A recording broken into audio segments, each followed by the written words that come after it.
Баршаңызға қайырлы күн. Бүгін сіздермен екі түрлі панкейк жасаудың рецептісімен бөлісеміз. Бізде үлпілдек әрі дәмді болып шығады. Бізге 3 дана жұмыртқа қажет. Үлкен болса 2 данасы жеткілікті. Жұмыртқамызды ағынан сарысын ажыратамыз және осылай 2 ыдысқа бөліп саламыз.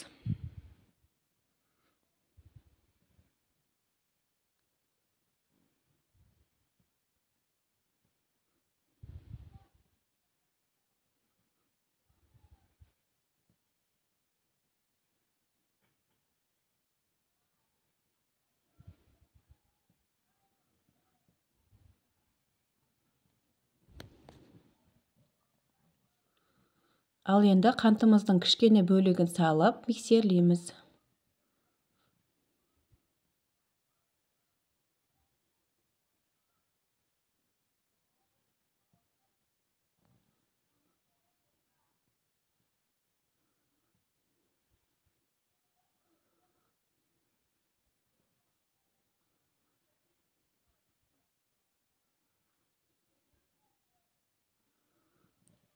Үш ас қасық сұйық май қосамыз.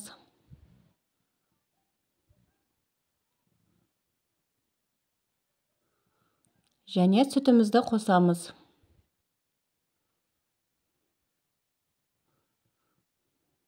Миксерлейміз.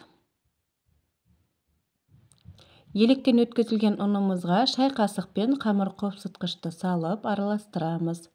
Және массамызға қосамыз. Бір келкі болғанша миксерлеп шығамыз.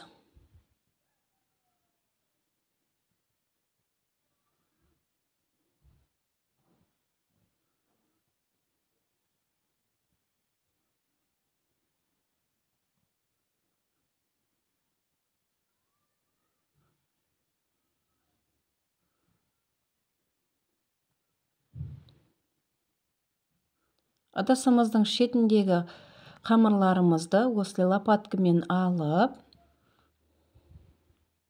тағы да бір миксерлеп шығамыз. Түйіршіктері қалмау үшін.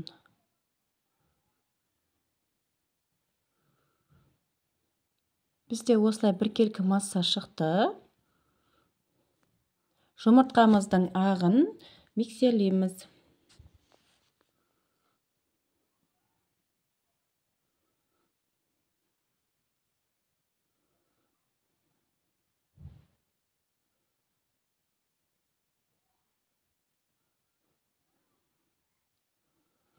Қантымыздың екінші бөлігін саламыз. Және аппақ көпіршік болғанша миксерлеп шығамыз. Менің арнама тіркеліп қоюды ұмытпаңыздар. Сіздер үшін басқа да пайдалы, оңай рецепттер бар. Алдағы уақытта жаңа рецепттерді өткізіп алмау үшін қоңырауша батырмасын басамыз.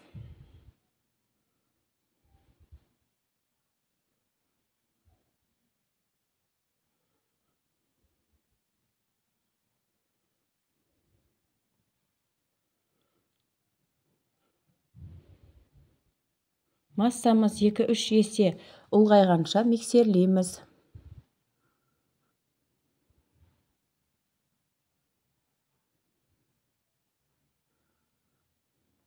Ал енді негізгі бөлігіне саламыз, 2 бөліп, және миксерлейміз.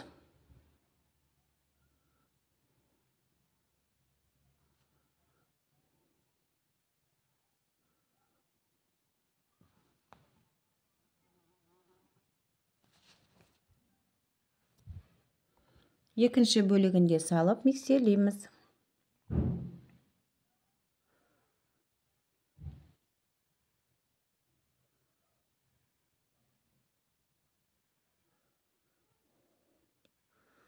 Екі түрлі панкейк жасау үшін кішкене бөлігін басқа ыдысқа саламыз. Және 1 ас қасық какао қосамыз.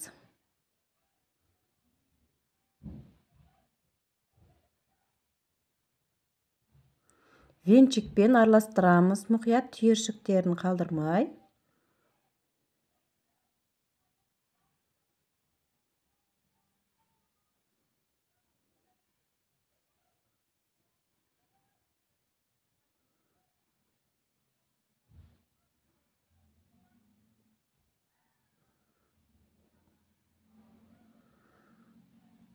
Ал енді орташа отта ыдысымызды қыздырамыз.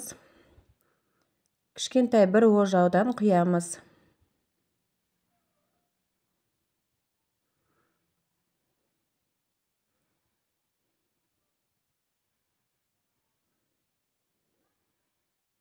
Панкейктерімізді пісіреміз.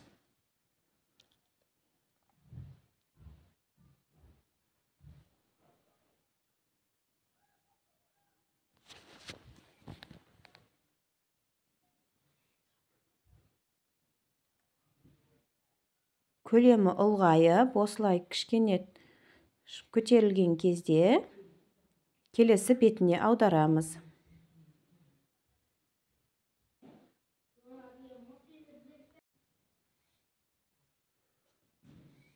Келесі бетіне аударамыз.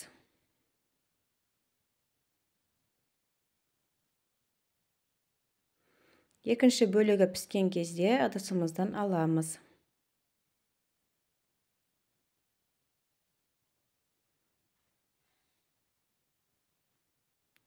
Бізде осылай үлпілдек көлемді панкейктеріміз дайын болып жатыр. Осылай болып шығады екі беті де. Ал келесілерін пісіреміз. Қақпағын бір жауып алсаңыздар, осылай көлемді болып шығады.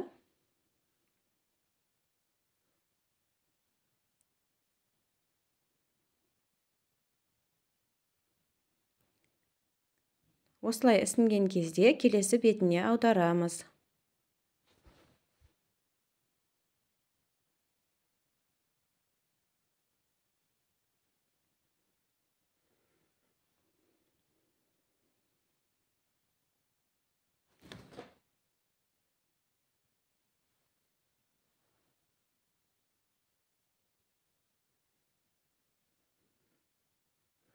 Ал енді екінші панкейктерімізді пісіреміз. Шоколадты панкейктер болады бізде.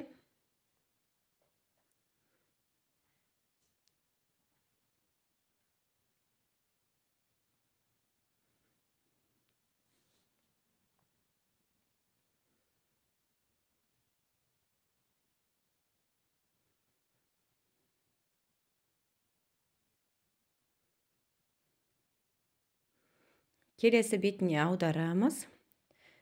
Бізде дәл осы құраммен 15 дана панкейк шығады.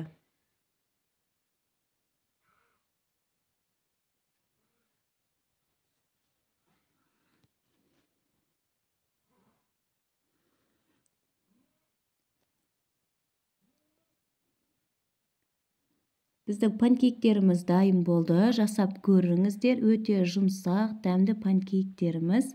Ас болсын баршаңызға.